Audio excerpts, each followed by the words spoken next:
Using Brazil's quota system to understand critically active post-structural policy analysis, also known as CAPA. So to begin, I just want to give you a little idea of how I came up with the idea.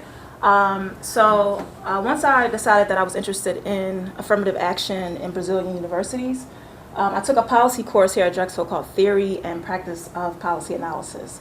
In that class, I learned about critical framings of policy issues, and I noticed that none of the frames were being applied to education. So I used that class to sort of create a paper that looked at educational policy through these critical frames.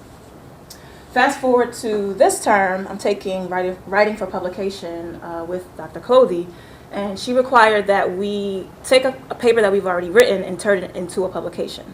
So I really liked that policy paper, and I was like, okay, this is a good opportunity to change that into an actual article. I liked the idea, but then when I started doing it, I realized it was super difficult to take a paper and change it into an article.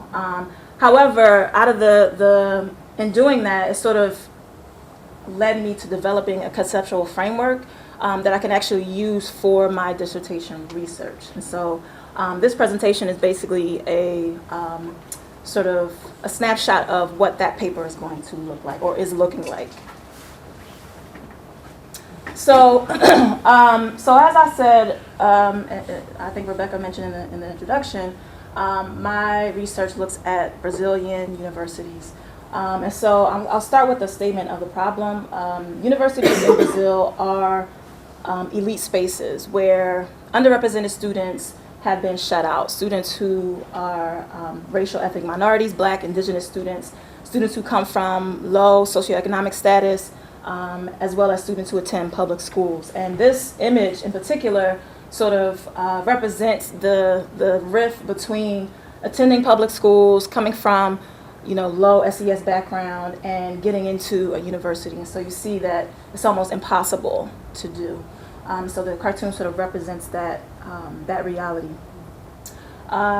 So just like in the US, in Brazil, degree attainment, post-secondary degree attainment is linked with social mobility, upward social mobility.